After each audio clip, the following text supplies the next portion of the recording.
Nathan ল্যাটকাকে আমি প্রথম চিনি ওর যে পডকাস্টটা আছে দ্য টপ, সেই পডকাস্টটা থেকে। তখন আমি নতুন নতুন পডকাস্ট শোনা শুরু করেছি এবং তখন যে বিজনেস পডকাস্টের লিস্ট ছিল, ইভেন আজকেও আপনি যদি বিজনেস পডকাস্টের র্যাঙ্কিং দেখেন, আপনি দেখবেন নেথান ল্যাটকার পডকাস্টটা specially SaaS, software as a service, ওই ইন্ডাস্ট্রির ভেতরে সবসময় একদম উপরের দিকে থাকে। তো ওখান থেকে চেনার পর আমি ওর কথা মোটামুটি ভুলে গিয়েছি।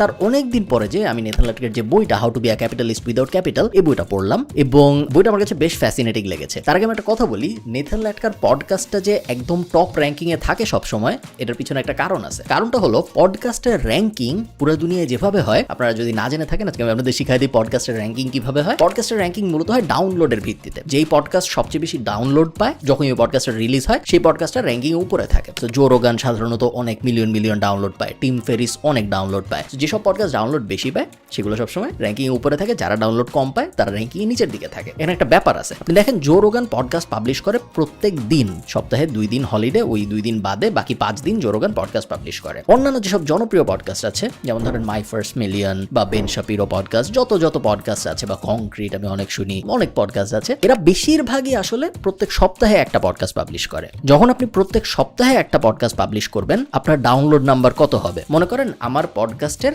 1 মিলিয়ন ফ্যান আছে। আমি যদি সপ্তাহে একটা পডকাস্ট পাবলিশ করি, সপ্তাহে আমার 1 মিলিয়ন ডাউনলোড হবে, যদি আমার পুরো 1 মিলিয়ন ফ্যানই আমার পডকাস্টটা শুনে। আমি যদি সপ্তাহে 7টা পডকাস্ট পাবলিশ করি এবং আমার 1 মিলিয়ন ফ্যান থাকে, তাহলে কিন্তু আমার ডাউনলোড হবে 7 মিলিয়ন। আমার ফ্যান সংখ্যা একই, ফ্যান সংখ্যা 1 মিলিয়নই, কিন্তু যেহেতু আমি পডকাস্ট পাবলিশ করছি সপ্তাহে 7টা, এই কারণে আমার পডকাস্টের ডাউনলোড হয়ে গেছে 7 গুণ এবং 7 মিলিয়ন। এই কারণে আমার র্যাঙ্কিং যে সপ্তাহে একটা পডকাস্ট পাবলিশ করে তার থেকে উপরের দিকে চলে যাবে। এই হ্যাকটা পডকাস্ট ইন্ডাস্ট্রিতে যারা প্রথম দিকে আবিষ্কার করে তাদের মধ্যে একজন নেথান ল্যাটকা, এবং ও পডকাস্ট পাবলিশ করা শুরু করে 15 মিনিটের পডকাস্ট, 5 মিনিটের পডকাস্ট, 10 মিনিটের পডকাস্ট, বাট কখনো কখনো দিনে 2টা, কখনো কখনো দিনে 3টা, সপ্তাহে কখনো কখনো 15টা, 20টা, এখন সম্ভবত সপ্তাহে 7টা বা 8টায় চলে আসছে। এবং এই কারণে কন্টিনিউয়াসলি ওর পডকাস্টটা মোটামুটি এভারেজ টাইপ হওয়ার পরেও র্যাঙ্কিং একদম উপরের দিকে চলে যায়, এবং যত উপরের দিকে যাওয়া শুরু করে তত স্পন্সর অ্যাট্রাক্ট করা শুরু করে, একটা রিপল এফেক্ট ক্রিয়েট হয়, আরো স্পন্সর আসে। এই কারণে পডকাস্টগুলো আরো গ্রো করা শুরু করে, আরো গ্রো করে দেখে আরো আইবল পায়, আরো আইবল পায় দেখে আরো স্পন্সর পাওয়া শুরু করে, এবং একটা সুন্দর ইন্ডাস্ট্রির ভিতরে ওর পডকাস্টটা জায়গা করে নেয়। যদিও ওর পডকাস্টটা অনেক স্পেশাল পডকাস্ট এরকম আমার মনে হয় না। এই কাহিনী আমি আপনাদের কেন বলতেছি বইয়ের ব্যাপারে বলার আগে, তার কারণ এইটা আপনাদের নেথান ল্যাটকা মানুষ হিসেবে কেমন,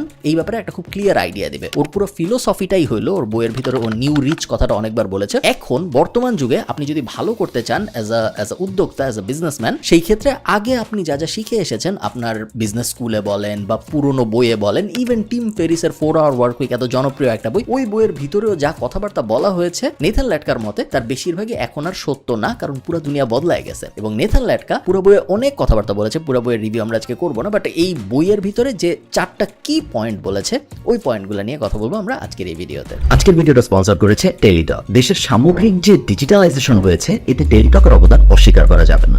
সরকারি চাকরিতে যোগদান থেকে পল্লী বিদ্যুৎ বলেন বা স্টুডেন্টদের বৃত্তি পাওয়া বলেন, এই ধরনের কাজকর্ম কিন্তু টেলিটক আসার আগে আমাদের জন্য করা কষ্টকর ছিল। টেলিটক বাংলাদেশ সরকারের একটা সামাজিক দায়বদ্ধ প্রতিষ্ঠান।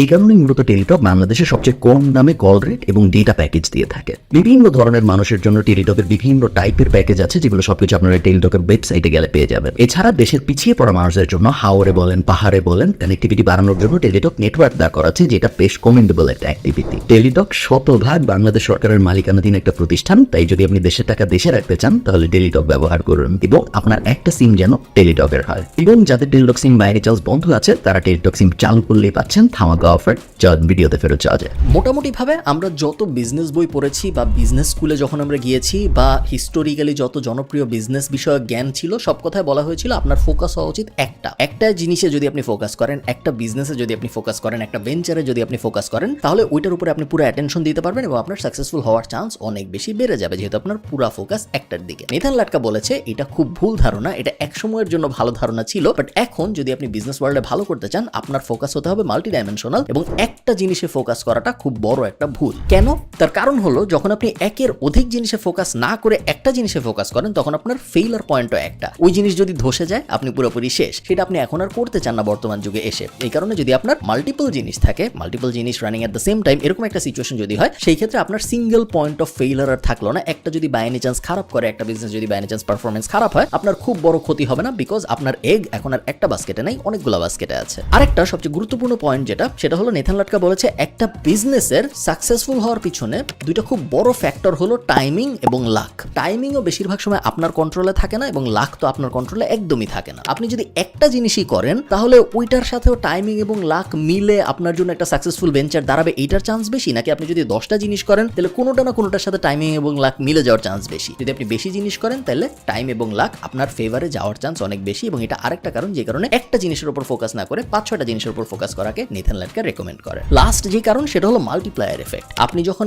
একসাথে একটা জিনিস না করে 5-6টা জিনিস করেন তখন একটা রিজিডুয়াল বেনিফিট আরেকটায় পাওয়া যায়। যেমন ধরেন আপনি একটা ইউটিউব চ্যানেল শুরু করছেন, একই সাথে আবার আপনি আরেকটা বিজনেস চালাচ্ছেন। আপনার ইউটিউব চ্যানেলের ভিতরে আপনি বিজনেসটা নিয়ে কথা বলতে পারেন, ওখান থেকে হয়তো ওখানে কাস্টমার ফ্লো হবে। এটা অনেকভাবে করা যায়, আমি খুব বেসিক একটা এক্সাম্পল দিলাম। এই জিনিসটাকে বলে মাল্টিপ্লায়ার এফেক্ট, একটার বেনিফিট আরেকটার পাওয়া। আপনার একটা রিয়েল এস্টেট পোর্টফোলিও আছে, আবার আপনি একটা কোওয়ার্কিং স্পেস শুরু করতে চাচ্ছেন, আপনার রিয়েল এস্টেট পোর্টফোলিওর ভিতরে কোনো একটা জায়গায় আপনি আপনার কোওয়ার্কিং স্পেসের ফার্স্ট স্পটটা দিলেন। সো এরকম অনেক ধরনের মাল্টিপ্লায়ার এফেক্ট হতে পারে, যে জিনিসটা তখনই সম্ভব যখন আপনি একসাথে একের অধিক কাজকর্ম করতেছেন।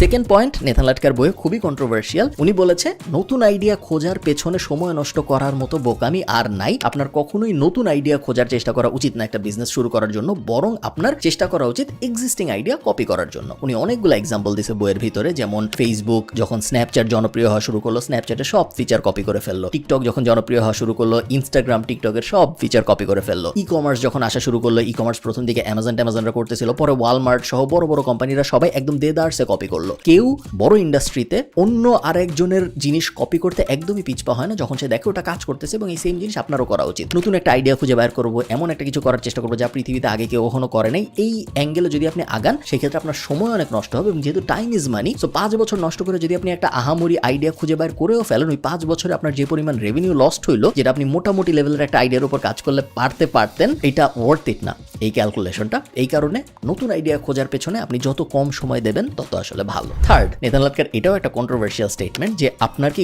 গোল সেট করা উচিত নাকি উচিত না। আমরা সবসময় বিজনেস বইয়ে, প্রোডাক্টিভিটির বইয়ে, বিজনেস ক্লাসে, বিজনেস স্কুলে, বিবিএতে সব জায়গায় শিখেছি যে গোল সেট করা উচিত। স্মার্ট গোল আমরা পড়েছি, স্মার্ট, মেজারেবল, হ্যানত্যান হাবিজাবি। নেথান ল্যাডকার বলছে যে গোল সেট করা একদমই উচিত না, কারণ যখন আপনি একটা গোল সেট করেন তখন দুইটা সমস্যা হয়। এক নাম্বার সমস্যা, ওই গোলের বাইরে সাইডের অনেক অপরচুনিটি আপনি আসলে দেখেন না। আমার যদি গোল থাকে যে আমি ইউটিউবে 1 মিলিয়ন সাবস্ক্রাইবার পাবো, হয়তো ইনস্টাগ্রামে 40,000 আমি আটকে আছি, ওটা 40,000 থেকে 1 লাখে করতে পারলে হয়তো আসলে আমার লাভ বেশি হইতো, ইউটিউবে 90,000 থেকে 1 লাখে না, বা আপনি বুঝতেই পারতেছেন। একটা জায়গার গোল যখন আমার স্পেসিফিক এবং ফোকাসড হয়ে যায় তখন চারদিকের অনেক অপরচুনিটি আমি দেখেও দেখি না, কারণ আমি অত গোল ড্রিভেন। এটা একটা সমস্যা। অন্য সমস্যা হলো যখন আপনার গোলটা অ্যাচিভ হয়ে যায় তখন আপনার একটা শূন্যতা ক্রিয়েট হয় মনের ভিতরে, যে এটা আমি অ্যাচিভ করে ফেলছি, এখন আমি কি করব, এবং তখন ওই নতুন যে গোল আবার সেট করতে হবে, ওই নতুন গোল সেট করা এবং প্রিভিয়াস গোল অ্যাচিভ করা, এই দুইটার মধ্যের যে গ্যাপ, ওই সময় অনেক সময় নষ্ট হয়। এবং থার্ড, আপনি যদি আপনার গোলটা হিট করতে না পারেন সেই ক্ষেত্রে আপনার মনের মধ্যে যে হতাশা শুরু হবে বা যে হতাশা কাজ করবে, সেইটা আপনাকে আপনার বিজনেসের উপরে ফোকাস করার থেকেই ডিটাচড করে ফেলবে।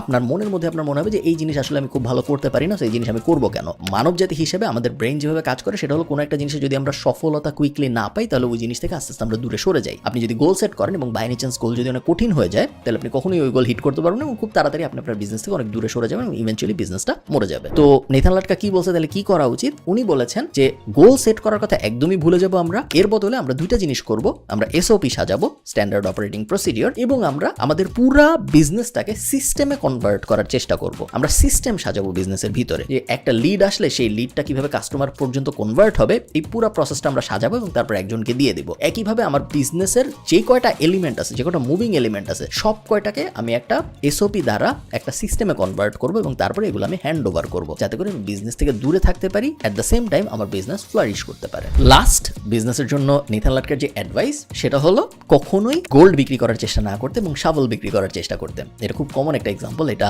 অনেকেই অনেক জায়গায় দেয়। এটার এক্সাম্পলটা যেখান থেকে আসছে সেটা হলো একবার আমেরিকার একটা জায়গায় অনেক মাইনে সোনা পাওয়া গেছে, গোল্ড। তো সবাই বিভিন্ন আমেরিকার জেলা টেলার থেকে আসছে, বিভিন্ন স্টেট থেকে আসছে যে ওখানে আমি এখন ওই মাইনে পাহাড় খনন করে আমি সোনা উদ্ধার করবো, কারণ ওটা এখনো সরকার নেয়নি। সো যে কোদাল নিয়ে যে খোঁড়া শুরু করবে সে যদি পায় তাহলে যত গোল্ড পাবে সব গোল্ড তার। কিছু মানুষ ভাবলো আচ্ছা আমরা এত কষ্ট করবো, এত গোল্ড টোল্ড উঠানোর চেষ্টা করব, এর থেকে যারা গোল্ড উঠাইতে আসতেছে তাদেরকে আমরা শাবল বেচি, তাদেরকে আমরা কোদাল বেচি। এবং তারা কোদাল বিক্রি শুরু করলো। অনেকে জিন্স বিক্রি করা শুরু করলো তাদেরকে, কারণ জিন্স পরে আপনি যদি মাইনে যান, পাহাড়ের ভিতরে এই কয়লা ফ্যাক্টরির ভিতরে জিন্স সহজে নষ্ট হয় না, আমরা জানি। তো এইভাবে কিন্তু জিন্স প্যান্ট ব্যাপারটা আসছে, এর আগে কিন্তু জিন্স প্যান্ট ছিল না পৃথিবীতে। সো এই যে ফিলোসফি যে আমরা শাবল বেচবো, আমরা গোল্ড নিজেরা খুঁড়বো না, বা আমরা জিন্স বেচবো, আমরা যে গোল্ড নিজেরা খনন করব না, এই ফিলোসফিটা আপনার বর্তমান যুগে এসে যদি অ্যাপ্লাই করতে পারেন সেক্ষেত্রে আপনার বিজনেস অনেক ভালো করবে। এবং নেথান লাটকা বইয়ের ভিতরে অনেকগুলো এক্সাম্পল দিয়েছে। আমি যদি খুব বেসিক কয়েকটা উদাহরণ দিই, উনি বলছে যে আপনি যদি আইফোন বানানোর চেষ্টা করেন, হইতে পারে আপনি 10 বছর 20 বছর যদি চেষ্টা করেন, আপনার যদি অনেক ফান্ডিং থাকে, আপনার যদি অনেক ট্যালেন্ট থাকে, আপনার যদি একটা বড় টিম থাকে, আপনি হয়তো আইফোনের মতো একটা ফোন বানাইতে পারবেন। কিন্তু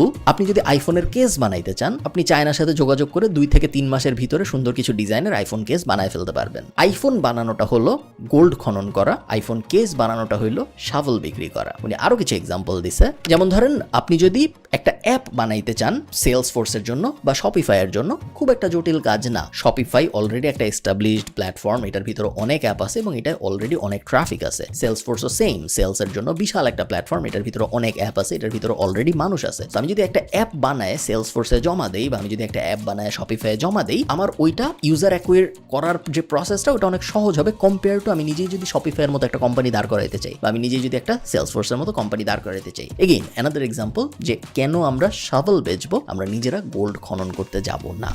লাস্ট উনি একটা কথা বলছে বইয়ের ভিতরে, আমি এখানে লিখে রাখছি এবং আমার কথাটা বেশ সুন্দর লাগছে। সেটা হলো dream in decades, think in years, work in weeks, live in days. আমি আর বাংলা করলাম না, আপনারা বুঝেই গেছেন যে উনি আসলে কি বলতে চাইছে। এবং এই ফিলোসফিটা আমার খুব ইন্টারেস্টিং একটা ফিলোসফি লাগছে। বইটার নাম হলো how to be a capitalist without capital. আপনাদের যাদের ম্যাশড ব্রেইনে অ্যাক্সেস আছে বা যারা সামনে ম্যাশড ব্রেইন কিনবেন, ম্যাশড ব্রেইনের ভিতরে আমরা একটা ডিটেইল পুরো এই বইয়ের সামারি পাবলিশ করবো। আপনাদের বইটা আর পড়া লাগবে না, আপনারা পুরো বাংলাটা ওখান থেকে নিয়ে নিতে পারবেন। বাট যদি আপনারা পড়তে চান ইংলিশ বইটাও বেশ ভালো। আপনারা how to be a capitalist without capital Google করে কোথা থেকে খুঁজে বের করে পড়ে ফেলতে পারেন। ভালো থাকেন সবাই, সবার সাথে আমার দেখা হবে পরের কোনো একটা ভিডিওতে। টাটা।